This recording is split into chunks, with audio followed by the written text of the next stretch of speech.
Saudi അറേബ്യയിലെ തായ്ഫിൽ യന്ത്ര ഊഞ്ഞാൽ പൊട്ടി വീണ് 23 പേർക്ക് പരിക്കേറ്റു. പരിക്കേറ്റവരിൽ ചിലരുടെ നില ഗുരുതരമാണ് എന്നാണ് ഇപ്പോൾ സൗദിയിൽ നിന്ന് വരുന്ന റിപ്പോർട്ട്. ആദ്യം നമുക്ക് ആ ദൃശ്യത്തിലേക്കൊന്ന് കടന്നിയെല്ലാം.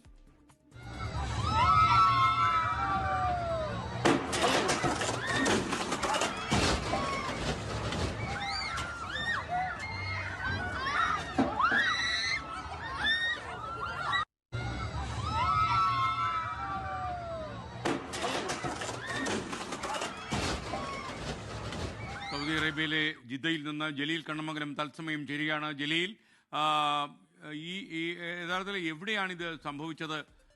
ഈ തായ്ഫിലെ ഇത് ഏതെങ്കിലും സ്വകാര്യ സ്ഥാപനത്തിലായിരുന്നോ അതോ സർക്കാരിന്റെ ഏതെങ്കിലും സ്ഥാപനമാണോ?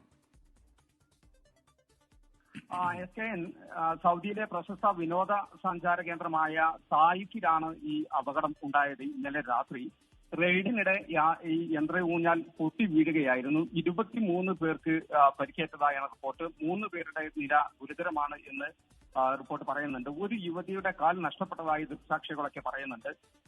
ഏതൊക്കെ രാജ്യക്കാരാണ് അപകടത്തിൽപ്പെട്ടത് എന്ന് വ്യക്തമല്ല. നമുക്കറിയാം, മലയാളികൾ ഉൾപ്പെടെ ഇന്ത്യക്കാർ ഉൾപ്പെടെ വിവിധ രാജ്യക്കാർ എപ്പോഴും സന്ദർശിക്കുന്ന ഒരു പൊതു വിനോദസഞ്ചാര കേന്ദ്രമാണ് തായ്ഫിൽ. ഇന്നലെ രാത്രിയായിരുന്നു അപകടം. തായ്ഫിലെ പ്രശസ്തമായ ഈ അൽഹദയിലെ ജബൽ അഹ്ദർ എന്ന പാർക്കിലാണ് ഈ അപകടമുണ്ടായത്. അപകടമുണ്ടായ ഉടൻ തന്നെ സിവിൽ ഡിഫൻസും പോലീസും റെഡ് ക്രസന്റ് സംഘങ്ങളെല്ലാം എത്തി രക്ഷാപ്രവർത്തനം നടത്തി. പരിക്കേറ്റവരെ തായ്ഫിലെ കിങ് അബ്ദുലസീസ് ആശുപത്രിയിലേക്ക് മാറ്റിയിട്ടുണ്ട്.